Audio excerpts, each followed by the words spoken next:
Bienvenue dans Stéroïdes, le podcast qui fait l'exégèse des gros bras. Avec Stéphane Moïsakis et Yannick Dahan. Bonjour et bienvenue dans ce nouvel épisode de Stéroïdes, le podcast. Je suis Stéphane Moïsakis. Aujourd'hui, nous allons parler d'un très beau film français. L'Apiculteur d'Éric Rohmer. Avec mon ami Yannick Dahan. Salut Yannick. Enchanté. Voilà. L'Apiculteur avec un certain Jason Statham. Non, évidemment, on va parler de Beekeeper. Voilà, je veux dire, un Jason Statham de bourrin qui s'appelle The Beekeeper. The Beekeeper, ça veut dire l'apiculteur, d'où la blague d'ouverture. Voilà. Vous avez été blousé, je le sais, je le vois, je le sens. Comment dire, une fois de plus avec mon ami Yannick. Salut Yannick. Salut. Sous le regard d'Alain. Approbateur d'Alain Delon, le sourire plein de dents. Enfin voilà quoi, il est beau, il rayonne. Entre Casanova et le sourire carnassier, tu sais pas trop, tu vois. Le mal alpha comme tu disais. Voilà. The Beekeeper de David Ayer. Ouais. Alors ça, c'est marrant parce que je suis pas sûr qu'on ait fait un seul épisode sur David Ayer, mais là il va falloir qu'on en parle aussi de ce gars-là. Je suis pas sûr d'avoir vu tous ses films. Vas-y, moi je pense que t'en as vu quelques-uns. Alors déjà, David Ayer, c'est le scénariste de Training Day. Oui, ça, oui. C'est son grand fait de guerre, tu vois, voilà. Ah oui, il avait fait le film de guerre derrière, là. Et il a fait Fury. Voilà. Mais avant de faire Fury, il avait fait un film absolument nullissime qui s'appelait Bad Times. Avec Christian Bell, truc de gang. Il avait fait Suicide Squad, non Laisse-moi y arriver, Yannick. Il avait fait Suicide Squad. Ouais. Il avait fait le film complètement full retard avec Schwarzenegger, là, Sabotage.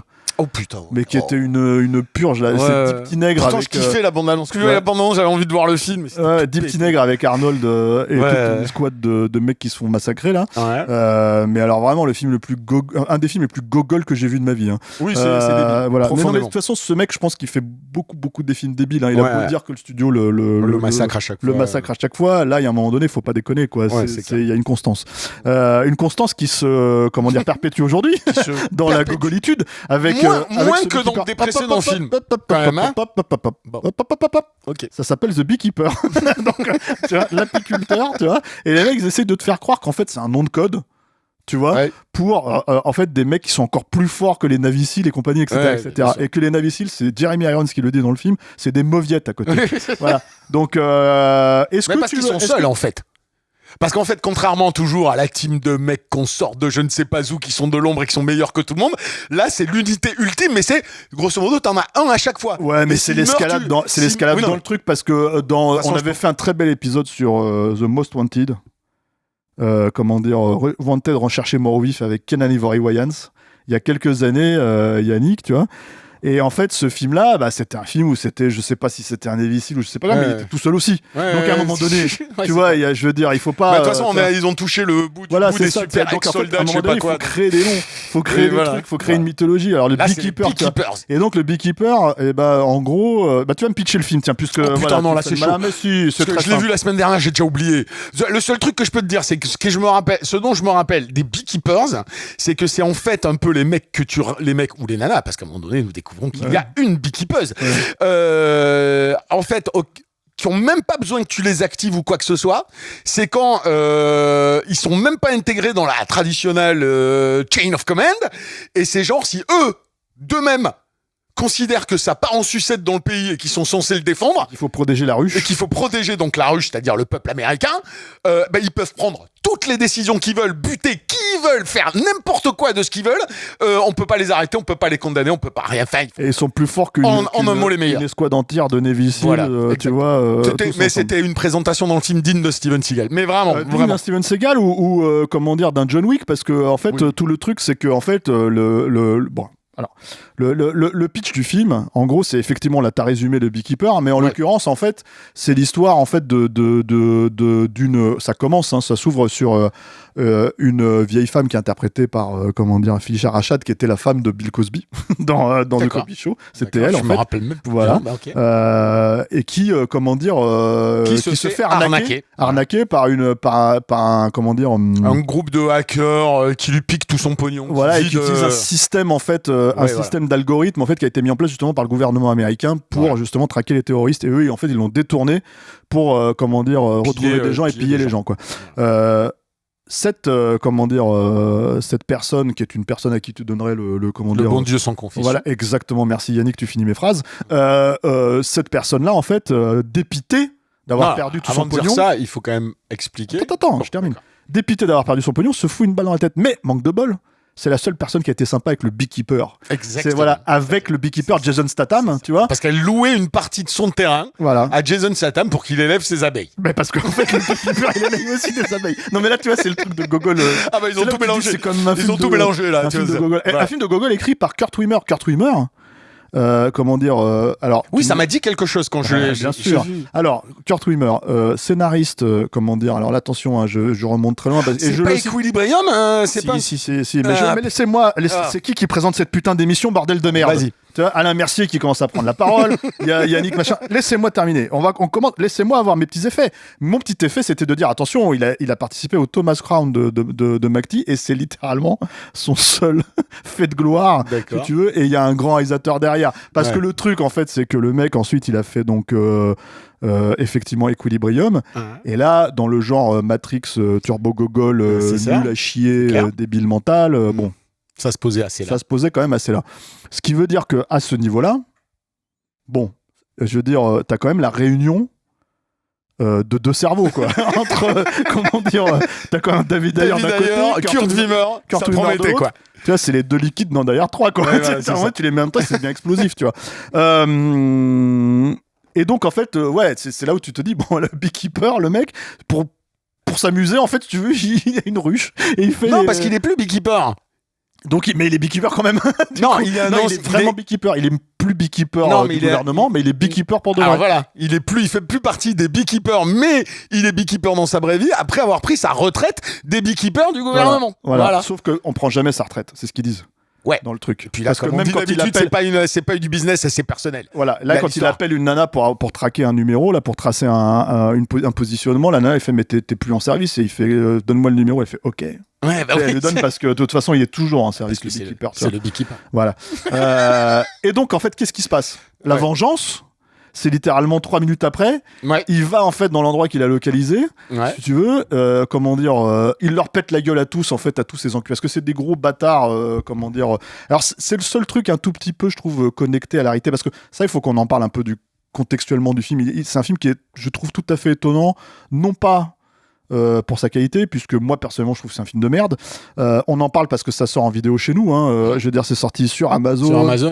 Tu peux mais c'est sorti aussi aux États-Unis. Ouais, tu peux l'acheter en 4K, même etc. Donc c'est quand même beaucoup d'honneur pour cette merde. Mais le truc en fait, si tu veux, c'est que effectivement non seulement c'est sorti aux États-Unis, c'est le premier film solo de Jason Statham depuis son remake du Convoyeur là, qui était sorti il y a 3 ans. Mine de rien, le gars il a sorti 5 films en un an là, si tu veux, entre Meg 2. Donc en eau très très très très trouble ou je sais pas quoi, tu vois. Fast X dans lequel il fait son apparition, j'imagine, pour qu'on qu'on le cale un peu plus longuement sur le prochain. Il y en a 3 autres au moins, enfin je sais plus c'était quoi, dont Beekeeper, tu vois. C'est le premier donc en solo depuis 3 ans et là c'est un carton. Alors un carton à la hauteur du budget du film, 34 millions de dollars, il en a rapporté 66 aux États-Unis, ce qui est déjà beaucoup pour, je trouve, un Jason Statham en fait, voilà. Je veux dire, et autrement 150 ou 160 millions dans le monde entier. C'est quand même beaucoup.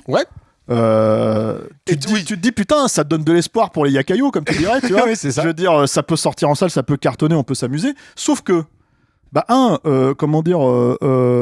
c'est très étrange parce que pour moi c'est juste un Steven Seagal de base, comme tu dis, un Jason Statham de base en fait, c'est-à-dire il te fait littéralement rien de plus. Donc j'ai envie de dire, c'est même pas lui le problème du film, à la limite c'est presque il est monolithique dès le départ, il est en mode badass dès le départ, il défonce les gueules aux gens dès le départ. Zéro évolution sur le perso en fait, mais alors pas un seul moment. Il est là pour distribuer des coups de latte. Mais du coup, il y a un film autour. Et en fait, le truc qui est intéressant dans le film, et moi, c'est peut-être le seul truc où je peux lui accorder un petit peu quelque chose, c'est d'avoir pris en fait tous les scams que tu vois sur Internet, les mecs qui, tu sais, il y a ce fameux mec là, je fais une référence peut-être une fois sur 3 dans les émissions dont on parle et tout, c'est le mec qui disait la question elle est vite répondue. Là, tu veux te faire de l'argent, la question elle est vite répondue, une espèce de kéké du sud là, habillé en machin, etc., etc. Bah, c'est un de ces gens-là qui font des scams sur Internet, qui sont donc les méchants du film. Donc il arrive Et qui sont des onctueux tas de merde en fait, si tu veux, voilà, mais habillés en macroniste. Tu vois, donc le truc, si tu veux, c'est que voilà, et puis qui font les kékés, qui disent, qui ont vraiment des dialogues de. C'est même plus du cynisme à ce niveau-là, c'est littéralement voilà. Donc tu leur donnes une raison de se faire déchirer la gueule, tu vois.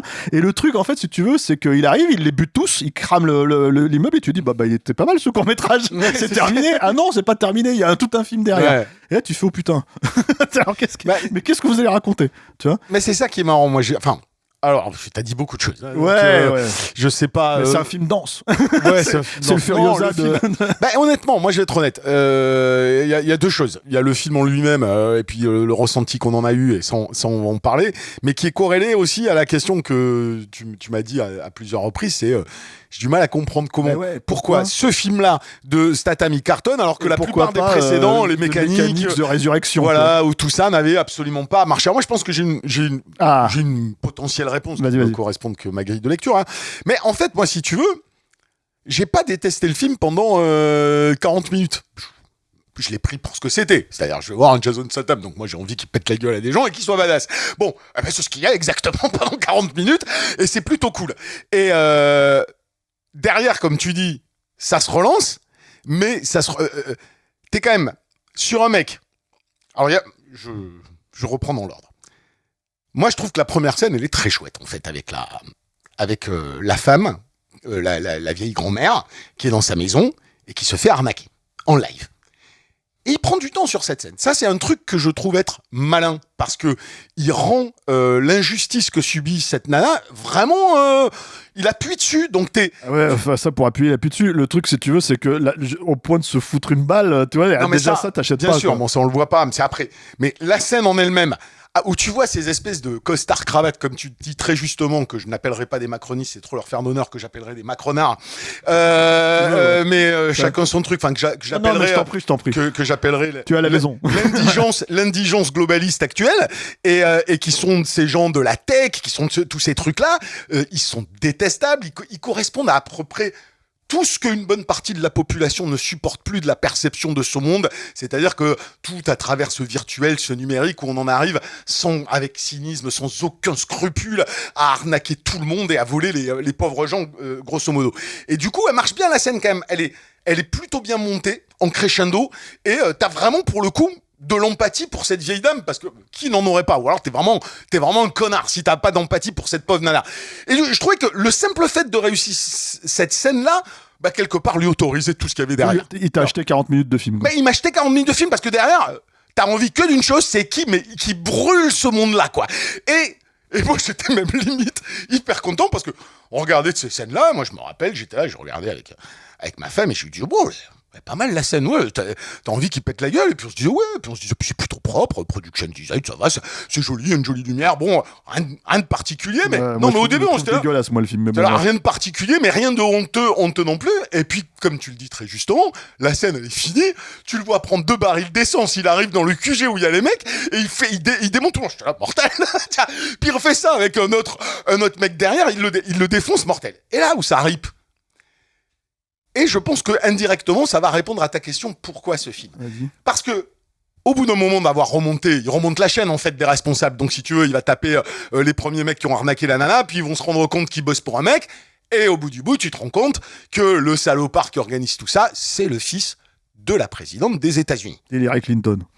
Oh, tu trouvais que bon. Je sais pas. En fait, le truc, si tu veux, c'est qu'il y a une espèce de, enfin, ce qui est très étrange, moi, je trouve, avec ce personnage d'ailleurs de présidente et tout, c'est que comment dire, elle passe tous ses caprices au comment t'appelles ça, Non mais elle est pas écrite et elle est pas bien jouée. Ah non, donc, non, mais c'est un vrai problème. Il y a 2 problèmes de base, ça je suis d'accord, mais enfin j'ai envie de te dire, le personnage du fils, il est nul aussi. Hein. Oui. Enfin, je veux dire, il est interprété par Josh Hutcherson. C'est-à-dire qu'il va prendre du temps quand même derrière à te construire une espèce de relation entre la meuf et son fils, alors que t'en as rien à branler, et puis ça te déplace sur un non, tu sais. C'est surtout qu'on rentre dans les arcanes du pouvoir en fait. Exactement. En réalité, voilà. Et si tu veux, je peux même la comprendre dans la logique. C'est-à-dire qu'en fait, moi, là où je t'aurais dit... alors, ça peut pas justifier du carton d'un film, hein, parce que se diriger vers une salle de cinéma, ça ne veut pas dire que tu as aimé ou que tu n'as pas aimé le film. On peut pas le savoir. Mais il y avait ce truc dans la bande-annonce qui, moi, m'avait donné tout de suite envie de le voir, en fait. Mais tout de suite. Parce que les macronards, je les ai vus direct dans la bande-annonce. Et j'ai vu un mec qui arrive devant un QG d'une entreprise de la tech. Ouais, un prolo qui arrive et qui leur défonce la gueule. Et en fait, c'est un putain de fantasme. C'est un putain de fantasme aujourd'hui de se dire, comme si tu veux dans les années 90, on était plus jeunes et jeunes ados, on allait voir et on fantasmait sur Edward Furlong qui disait putain j'ai mon propre Terminator. Bah là, moi je m'identifie à tous ces gens lambda qui en chient tous les jours dans un monde de merde où on abuse d'eux, où on se fout de leur gueule, où les élites, les politicards, les mecs de lettres, on leur dit ce qu'ils devraient faire, ce qu'ils devraient penser, comment ils devraient chier, sans jamais se préoccuper d'eux, et te dire mais putain, non, si j'avais Staten dans mon jardin et qu'à chaque problème que je rencontre dans la vie, il va aller péter la gueule à tout le monde, c'est un putain de fantasme. Alors, à mon avis, les ricains, ils pensent qu'ils sont Statham. Non, mais c'est encore différent. Mais moi, quand j'ai vu le truc, j'ai trouvé ça, même aussi con soit-il, je me suis dit, mais c'est ça qu'il fallait faire, c'est ça. Il fallait aller taper ces connards de la tech, tu vois. Le truc qui est très étonnant, c'est qu'en fait, ils le font sans le faire. C'est-à-dire qu'en fait, en gros, d'un seul coup. Il le fait quand même au début. Non, mais d'accord, mais ce que je veux dire, en fait, c'est que c'est pas le sujet du film, en vrai. Bah non, c'est-à-dire qu'en fait, en gros, c'est une petite toile de fond, c'est un petit goût supplémentaire, en fait, si tu veux. Alors, c'est pas la mafia, c'est pas les cartels, c'est pas les bidules, c'est les machins. On est d'accord. Et en fait, en gros, le problème là-dessus, c'est que bon, bah voilà, ça pisse pas très loin. Ça, c'est le premier point. Le deuxième point, c'est quand même un film qui est. Alors bon. Moi, je l'ai vu 2 fois, Yann. Ouais, je sais pas. Je l'ai vu 2 fois pour une raison très simple, c'est que j'avais regardé le film, en fait, à un moment donné, pour me dire, mais pourquoi ça ? Pourquoi c'est un carton ? Pourquoi tu vois, pourquoi machin, etc. Pourquoi ce truc-là, en fait ? Parce que je voyais qu'on en parlait sur les réseaux sociaux, les gens qui l'avaient vu aux États-Unis, tout ça, etc. Et je me suis dit, mais moi, ça m'intéresse de savoir pourquoi. Et puis, le film, j'ai sorti de ma tête, il a fait pchit. Et là, quand on t'a proposé à la base d'en parler et tout, l'idée, c'était de faire peut-être une émission à toi, une minute. Il faut savoir que la minute, tu l'écris. Tu te prends un peu la tête, tu la rédiges et tout ça, etc. Puis là, ça justifiait pas. Et là, pour toi, ça justifiait pas. Donc, je te dis, bah, écoute, ça rentre dans le cadre d'un stéroïde, faisons un stéroïde. Ouais. Et là, il a fallu que je me le retape parce qu'en fait, je l'avais complètement zappé, le film. Bah, oui. Et le problème, c'est que, en fait, d'un seul coup, quand tu le revois une deuxième fois comme ça, bah, tout le souci, c'est qu'il y a aussi tous ces espèces de ralentissements de l'intrigue où t'as la fille de la nana qui s'est fait tuer, qui est en fait une femme flic, qui en fait va lui courir derrière le beekeeper, qui va en fait, etc. Tu sais même pas pourquoi elle est contre lui, juste parce que sur le principe qu'elle est flic, alors que globalement en fait le mec va venger sa mère. Donc il y a déjà tout un truc qui est pas géré, quoi, tu vois, qui est étrange, quoi. Et en fait c'est juste des personnages prétextes pour essayer de te dévoiler mais au final, au fur et à mesure tout le truc, quoi. Comme elle entretient quand même. Moi je trouvais que c'était pas si mal fait. Pour moi c'est du plot à la con. Je parle pas du plot, je parle pas de la relation avec Statham, tout ça. Je trouvais que entre elle et son coéquipier, il y avait une espèce de petite alchimie qui faisait que c'était pas désagréable à suivre. Mais moi, je te dis, c'est plus la deuxième partie qui est gênante. À partir du moment où on va dans les arcanes de la présidente, là, ça devient. Et là, t'as des tonnes de scènes avec donc Jeremy Irons qui joue le conseiller de la CIA, machin, qui apparemment a couché avec sa mère, avec la femme du avec la présidente, avec avec la mère donc du méchant, tu vois. Enfin voilà. Complètement oublié. Et Jeremy Irons, c'est la caution méchant à la derrière 3, quoi. Tu vois, je veux dire, tu sais. Sauf que bon. C'est lui qui sort les phrases que sortait Lee et Mick dans. Comment il s'appelle Lee Armé dans Terminé. Il sort les mêmes phrases. Mais pas avec. Non, pas avec autant de bagou. Pas avec autant de classe. Je veux dire, je suis désolé, mais. Tout le monde retient dans Terminé, c'est je vais te fourrer ce flingue dans le cul et te faire sauter la cervelle, ou alors tu me gardes cette porte comme si c'était le pucelage de ta sœur, ou alors effectivement comme tu viens de dire, tu le lâches sur la banquise à poil, il revient avec les poches bourrées de pesos, tu vois, etc., tu le retrouves au bord de ta piscine. Donc voilà, il y a ça et il y a des phrases subtiles. Oui, bien sûr. On a affaire mon contact à Washington me dit qu'on a affaire. Comment dire ? C'était quoi ?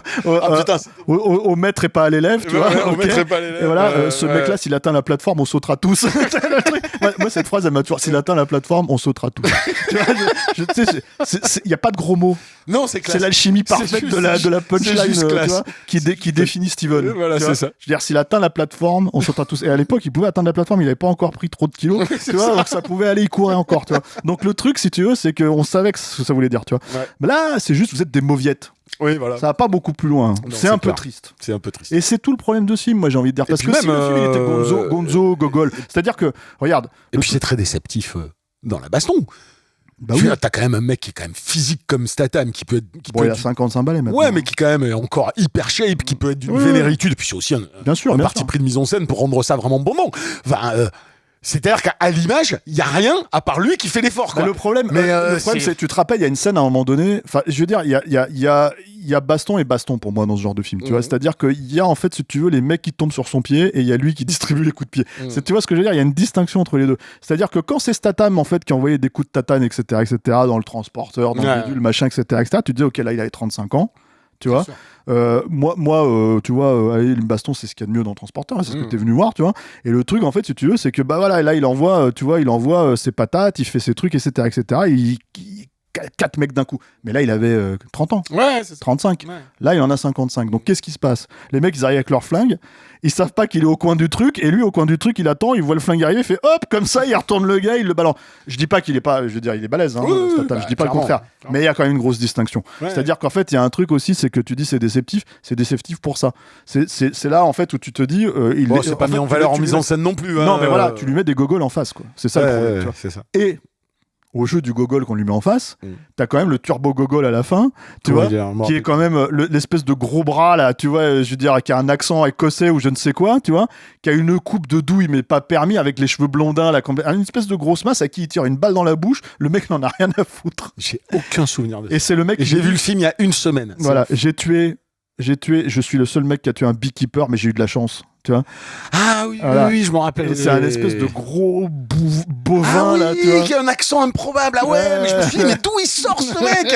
On dirait un Tchécoslovaque ou je sais pas quel truc on dirait un méchant dans Mortal Kombat, ouais. On dirait Kano, quoi. Mais c'est ça, et en fait, super bizarre. Et le truc, si tu veux, il est pas amené en plus, il débarque comme ça. Non, il débarque, c'est un mercenaire, quoi. Et le truc, si tu veux, c'est que cette scène. Comment dire, où donc t'as Statham qui lui met une balle dans la bouche, le mec en fait là il s'en bat les couilles, la balle elle traverse la bouche, il continue à lui courir derrière, il le triture là dans tous les sens dans une espèce de couloir avec des miroirs et tout ça, etc., où ils y vont en chlasse et en fait il le défonce, il lui arrache sa jambe, tu sais, il a une jambe en machin, il lui arrache la jambe, donc le mec il se met à tituber. Mais là moi je me dis mais faites ça tout le temps. Oui, voilà, faites ça tout le temps. Là, d'accord, tu vois. Là, ça justifierait le film. Vous pouvez appeler votre film Beekeeper. Vous pouvez faire un film de gogol total. Tant que nous, on a la baston complètement débile qui va avec le perso complètement ramasser du bulbe, tout va bien. Ouais, c'est clair. L'autre, il reste monolithique. Tu vois, je veux dire, lui qui pleuve, qui vente, qui machin, il s'en fout, tu vois. Voilà, tu vois. Donc, et en fait, comment t'appelles ça? Il tabasse les trucs. Et voilà, c'est ça le truc, c'est qu'en fait. Chez Steven à l'époque il y avait de la baston, quoi. Tu vois, et en fait à la bonne époque, hein, pas. Ouais, puis je trouve que la fin elle est aussi d'autant plus déceptive si tu veux par rapport à ce qui pose avant. Alors au-delà du côté les mecs de la tech et tout, mais c'est malgré tout un parti pris. Que tu le veuilles ou pas, bien filmé, mal écrit, tout ce que tu veux, tu dis c'est Jason Statham qui va aller taper des mecs de la tech Moi j'aurais préféré qu'à la fin. Oui, enfin les mecs de la tech, attends, faut s'entendre, hein, c'est pas les mecs d'Apple, c'est pas les GAFA. Pas les mecs oui, mais c'est quand même, je veux dire, c'est des produits dégénérés du système financier, système GAFA, tu vois, d'accord, et du système des affaires. Mais tu vois, moi, ils m'auraient fait un final même plagié à la Matrix avec je rentre dans le bas d'une tour high-tech où il y a les super mecs et je démonte tout le monde pour atteindre. Ça m'aurait. Ils vont te chercher la maison de vacances au bord de la mer de la présidente dont t'as rien à branler, qui est convoquée jamais dans le film, qui est dégueulasse. Et t'as toute cette scène-là où tu te dis, mais pourquoi? Moi j'étais là, pourquoi? T'as pas voté pour elle, toi, elle est habillée pour l'hiver là. Non, mais je veux dire, mais moi j'ai trouvé le personnage, mais je comprends même pas qu'ils aient fait ça. En fait, et le casting, je le comprends pas. Mais ce perso, il est d'autant plus. Alors, tu sais, tu veux parler du casting, mais moi, il y a un moment donné, il y a Mini Driver. Donc Égérie des années 90 en fait, Égérie des années 90, Miramax, tout ça, etc., qui faisait des petits films indépendants. Mais elle fait quoi là? Elle joue une nana de comment dire du gouvernement, du gouvernement, de je ne sais quelle section du gouvernement, que Jeremy Irons s'appelle, il lui dit qu'est-ce qui se passe? Elle fait non mais là c'est la merde en fait, t'es tout seul mon gars. Et là tu fais qu'est-ce qu'elle fout là? Pourquoi? Tu vois, elle devait payer ses traites, je sais pas, tu vois. C'est super, c'est des trucs comme ça. Et donc je veux dire, filer le rôle de la présidente dans ce cas-là, tu vois. Mais je veux dire, et donc le truc, si tu veux, c'est qu'il y a quand même un truc complètement fou, c'est que on apprend donc que ce système en fait financier dont tu parles, tu vois, parce qu'on spoil tout, hein, on le dit, tu vois, on spoil comme d'habitude. Ce système financier, en fait, a permis à faire gagner l'élection à la nana. C'est-à-dire qu'en fait, en gros, comme c'est son fils en fait qui a créé, qui a détourné l'algorithme en fait pour dire bah voilà cet algorithme il allait chercher le pognon, il allait chercher les terroristes, c'est ça la logique, tu vois. Et ben en gros si tu veux tout a été financé. Et là, elle, c'est loi blanche. Je ne savais pas. Je machin, genre, etc. On y croit, quoi. D'accord. Ils vont même pas jusqu'au bout du truc. Non, mais voilà, c'est ça. C'est-à-dire assumer que vous faites un vrai film de droite, assumer que vous faites un vrai film sur la corruption de l'État, des élites et tout. Il fallait y aller, quoi. Et en fait, pas du tout. La meuf, elle fait je ne savais pas. Je suis une loi blanche. Ça peut pas être le président. Voilà, c'est trop sacré. Ça peut pas être le président. Et donc, le truc, si tu veux, c'est que tu te dis, bah, en fait, parce que nous, ce qu'on aime, Yannick, tu vois, c'est les vrais films de droite. C'est Steven. Tu vois, c'est les trucs en fait où il c'est les films de faf, quoi. C'est les films de bourrin, quoi. Donc, c'est genre, on n'est pas là à tortiller du cul. C'est les méchants. Voilà. C'est très méchant et on leur pète la gueule, quoi. Les gentils. Voilà, c'est tout. Tu vois, donc le truc. Non, mais voilà, assumez-le. Voilà, c'est ça. Mais en fait, t'es pas obligé d'être d'accord. Juste assumez-le, merde. Tu vois, je veux dire, faites votre film. Et non. Non. Il n'y a pas d'état profond vraiment, il n'y a pas de, tu vois, en fait, c'est effectivement, c'est à côté. C'est complètement à côté. C'est un système et on le savait pas. C'est ça, exactement. Genre voilà, exactement. Et maintenant qu'on le sait, on va le dire au public et tout, et puis en fait, non, on peut pas. Non. Donc c'est complètement fallacieux à ce niveau-là, hélas. Voilà, donc. Mais après, bon, ça reste. Il faut être honnête. Moi, je trouve quand même que pour des fans de films débiles de baston, la première moitié du film, moi, je trouve elle se regarde. Malheureusement, mais le truc. Une fois, tu l'as vu 2 fois. Moi, une fois, ça se regarde. Non, mais... Je la remettrai pas 2 fois, mais une fois, oui.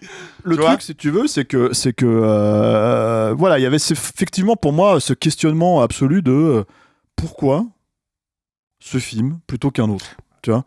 Chez Jason Statham, parce que fondamentalement pour moi je suis peut-être un peu naïf effectivement, peut-être que t'as comment dire, ce que tu avances est peut-être non probable, parce que c'est une question, regarde, ta question elle est valide. Moi je t'avance l'idée que en tout cas pour moi, tu vois, ce truc-là, ça sonne comme une espèce de fantasme de revanche du citoyen entre guillemets modèle qui fait de mal à personne, qui se fait baiser par des élites et qui va utiliser son Terminator pour aller les tuer.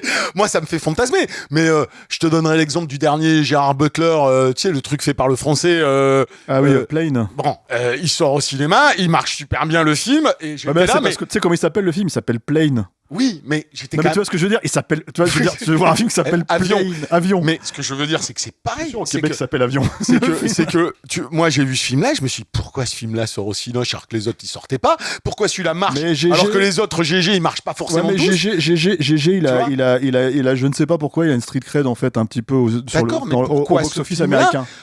Plus que les autres qu'il avait fait avant. Il avait fait des bides avant, tu vois, et celui-là fonctionne. Oh, il a toujours eu un petit film qui sortait. Ouais, mais celui-là fonctionne bien. Et je serais incapable de te dire pourquoi cette histoire qui est encore plus bidon que celle de Beekeeper, même si j'aime bien ce que je l'ai pas vu. Non, mais moi j'aime bien ce qu'est fait le réal à un ou 2 moments, tu vois, c'est vraiment dans tous ces films de merde, c'est pas un des plus mauvais pour réaliser le truc. Ouais. Mais le scénar, il est tellement pas possible et je me dis même quand tu vois la bande-annonce, je le vois pas le fantasme. Donc je sais pas pourquoi ce film a marché plus que d'autres, tu vois. Alors que là, je me dis Beekeeper, moi je sais que j'ai eu envie de le voir quand j'ai vu le truc, je me suis dit oh putain, il va péter la gueule à des macronards. Non, mais parce que tu as envie de le voir. Voilà. Tu vois, mais bon, donc plus que Mécanique Résurrection quoi. Bah oui, mais bon, moi en plus je suis un fan de l'original Mécanique, donc tu vois, déjà quand je suis allé voir le remake, j'étais déjà avec les fesses qui serrent quoi, donc plus que L'Homme en colère par exemple, plus que mais L'Homme en colère c'est déceptif parce que c'est pas un film d'action au final. Ah oui, bah je l'ai pas vu. Non, c'est pas un film d'action, il te fait le convoyeur en te construisant tout le film sur un mec badass où tu sens qu'il va exploser, péter la gueule à tout le monde et il le fait pas. Donc je peux te dire que t'es extrêmement frustré quand t'as fini Un homme en colère. Donc là au moins il leur pète la gueule. Non, moi il pète la gueule dès la première demi-heure. Voilà. S'il avait pu être comme dans la première demi-heure, tout le film en mode plus, moi j'aurais été content. Ça m'aurait suffi. Tu es un homme simple, Yannick. Je suis un homme très simple. Ok. J'ai pas besoin de beaucoup plus. Bon, The Beekeeper, donc c'est dispo sur Amazon, c'est dispo sur Amazon Prime, c'est dispo en 4K si vous voulez vraiment claquer 30 balles pour acheter ce film. Voilà, j'ai l'impression qu'on a fait un peu le tour du sujet. J'ai pas plus à dire, malheureusement là-dessus, il y a pas plus à dire, je pense. Voilà. Moi, j'ai quand même si ce n'est qu'on espère du coup qu'on parle de film de fight. Que après avoir vu l'annonce du Twilight of the Warriors là, qu'ils vont appeler City of Darkness en France, tu vois, là moi j'attends ça. Oui, bon ça c'est un autre projet, ça n'a rien à voir. Non, moi ce que c'est un film de baston. Non, moi ce que j'allais dire, oui, mais celui-là il passe à Cannes et tout. Attends, le truc. Non, mais d'accord, mais il passe à Cannes. Oui. Tu vois, je veux dire, là, Beekeeper il passe pas à Cannes. Moi, je le dis tout de suite. Et le truc, si tu veux, c'est que non, ce qui se passe par contre, c'est que donc réunion des grands cerveaux. Jason Statham et David Ayer sont en train de tourner un autre film ensemble qui va sortir aux États-Unis tout début janvier 2025, si tu veux, sur le même slot exact en fait que Beekeeper. Ouais, donc ça sera peut-être pas la suite directe, mais il y en aura certainement une. Pourquoi ils se feraient chier ? Moi, si j'étais à leur place, je ferais Beekeeper 2. Parce qu'en fait, ils se sont dit on n'a pas encore écrit, et donc en fait, il faut qu'on sorte un an après. On va avoir que ça. Les plateformes ne demandent quasiment aujourd'hui aux producteurs qu'il y ait des films de tape. Ils veulent tous reproduire des succès à la John Wick, à la Balle perdue. Tiens, ils font tout ça. Donc tu vas en avoir des tonnes de films de tape. Maintenant, pour moi, c'est traité comme ça. C'est-à-dire qu'en fait, c'est le Beekeeper. Tu sais ce que c'est le Beekeeper ? C'est le Baba Yaga dans John Wick. Tu vois, c'est quoi le Baba Yaga ? Attention. Oh putain, c'est le Baba Yaga. Oh putain, c'est le Beekeeper. Sauf qu'ils savent même plus monter Baba Yaga, ça veut dire quelque chose. Ils savent plus monter les réputes. Même pour teaser un personnage, ils savent même plus le faire. On te présente, non, on a le personnage qui tape et on a derrière les mecs qui te disent, ah non, mais attention, vous savez pas qui c'est. Bah si, en fait, on vient de le voir. L'intérêt du truc, c'était de nous dire, attention, c'est Terminator qui arrive et tu l'as pas encore vu. Du coup, quand il arrive, t'es là, tu fais, oh putain. Non, ça, ils ont même pas compris. Non. Donc, si tu veux, tout le problème, il est là. David Ayer plus Kurt Wimmer. Je te dis, c'est à un moment donné, les grands esprits se rencontrent. Quoi, tu vois voilà. Et peut-être parce que les réals intéressants aujourd'hui, ils fuient comme la peste ce genre de genre à explorer, tu vois. Alors que ça pourrait être un genre où on aurait un bon réel qui le transcende, ce serait pas mal. On l'a eu à une époque, parce qu'à une époque, ça pouvait être noble un film de fight, mais c'est qui chez Steven Seagal ? Ah si, John Flynn, tu veux dire Steven Seagal. Tu veux dire un John Flynn, un mec comme ça d'aujourd'hui ? Ça n'existe plus, ça, mon gars. Mais non, ça n'existe plus. Voilà. Le bon artisan qui fait bien le film de tape qu'on lui demande de faire, quoi. Tu vois, voilà. Qui essaye de faire le truc un minimum correctement. Parce que là, moi, entre ça, le remake de Roadhouse, où j'ai cru que j'allais littéralement. Moi, je l'ai pas vomir en voyant le film, quoi, parce que ça te file de la gerbe tellement c'est. J'ai pas vu le remake de Roadhouse, mais enfin, le truc, c'est que Roadhouse déjà. Non mais Roadhouse, c'est Citizen Kane à côté de son remake. C'est Citizen Kane. Parce que moi je trouve que c'est même pas Citizen Kane à côté de Beekeeper. Je vais te donner un challenge cinématographique, mec. Et on devrait faire un jour un stéroïde. C'est le challenge, c'est tu regardes le remake de Roadhouse, ok, et juste après tu regardes Roadhouse. C'est exactement ce que j'ai fait. J'ai vu Roadhouse, le premier en tout cas. C'est ce que j'ai fait. J'ai regardé le remake et je me suis dit, mais c'est tellement indéfendable, je veux revoir Roadhouse. J'ai regardé directement Roadhouse après. Ah bah je te jure, mec.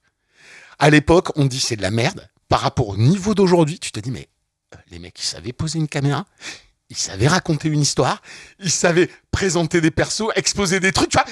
Tout d'un coup, tu le regardes et tu dis, ouais, ok, le sujet il est débile, les persos ils sont débiles, mais on savait fabriquer. Moi, je vois le remake de Roadhouse, je me dis, le mec, il sait même plus fabriquer. Ouais, alors bon, moi Mais fais ce challenge. Non, mais j'ai revu Roadhouse il y a quelques années, on a fait un épisode avec Julien Charpentier. Mais t'as pas été bluffé. Qui défend Roadhouse. Mais je suis d'accord avec Julien Charpentier. Je sais bien. Je suis d'accord avec Julien Charpentier. Défend Roadhouse contre vent et marée, et moi, j'ai jamais aimé ce film, j'ai jamais compris. Vraiment. Mais bon, je pense que c'est le. Non, mais c'est pas un podcast sur Roadhouse. C'est la première fois de ma vie, quand j'étais gamin. Enfin, c'est sorti en quelle année ? Quand t'avais 18 ans, Yannick ? Je vais avoir 18 ans. Et je crois que c'est une des premières fois où je suis allé au cinéma et j'ai mis mon bras autour d'une nana et que c'est moi qui ai choisi d'aller voir. Et t'avais le mulet à l'époque ou pas ? Non, mais quand j'y repense rétrospectivement, je me suis dit qu'est-ce qui m'a passé par la tête de l'emmener voir Roadhouse. Mais parce que c'était un film sophistiqué à l'époque. Parce que ma passion était plus importante que la date que j'avais, donc j'avais tellement envie de le voir. Non mais elle t'a dit oui. Tu vois, ça reste elle t'a dit oui parce qu'elle croyait qu'elle allait voir Dirty Dancing 2 quoi. Ça reste un souvenir touchant pour moi. Voilà. Roadhouse du coup donc voilà. Bah malheureusement vous ne pourrez pas faire la même chose avec Beekeeper donc parce qu'en fait on est quand même dans un espèce de dans un espèce de truc où vous devez voir ça chez vous. Ouais, tu vois ça chez toi. Et puis voilà. Après c'est peut-être comme ça que les dates des gamins de 18 ans se font aujourd'hui quoi, va savoir. Je suis plus au cinéma je pense. On va arrêter maintenant là, il faut qu'on arrête qu'on sorte de scène parce que là on va commencer à dire des choses qu'on ne devrait pas dire. T'es en train de pleurer sur ta jeunesse perdue. Ça m'a fait un kindergarten flashback là, Roadhouse d'un coup donc je me suis rappelé de cette époque magnifique où je sacrifiais mes dates sur l'hôtel des films à gros bras, c'est-à-dire je m'en foutais des nanas, c'était je veux voir le dernier Schwarzy, je veux voir le Van Damme et je veux voir Roadhouse quoi. C'était ça qui était important. Alors j'ai amené Elisabeth voir American Ninja 2. Bref. Bon, merci pour ce petit moment de vie, Yannick. C'est ça, c'est ces petits souvenirs. Et merci pour cette émission. Bah de rien, n'est-ce pas, hein. Je veux dire, je pense qu'en fait, on a une deuxième émission dans l'émission, c'est-à-dire qu'en fait, d'un seul coup, on a fait un podcast de 5 minutes sur le reste. Et sur ta petite Madeleine de Proust. C'est ça. Voilà, donc Beekeeper, donc comme je le disais, sur Amazon, en Blu-ray 4K. Ça mange pas de pain de regarder le début. Voilà, donc regardez le début si ça vous fait fantasmer de péter la gueule au Macron. Moi, ça me fait fantasmer. Mais voilà, donc et puis voilà, merci à la technique, n'est-ce pas, qui était avec nous. Merci à vous tous qui nous suivez. Puis on se retrouve, Yannick, avec probablement avec un autre film. Toi, tu t'occuperas de City of Darkness. Voilà. On verra. Voilà. À bientôt.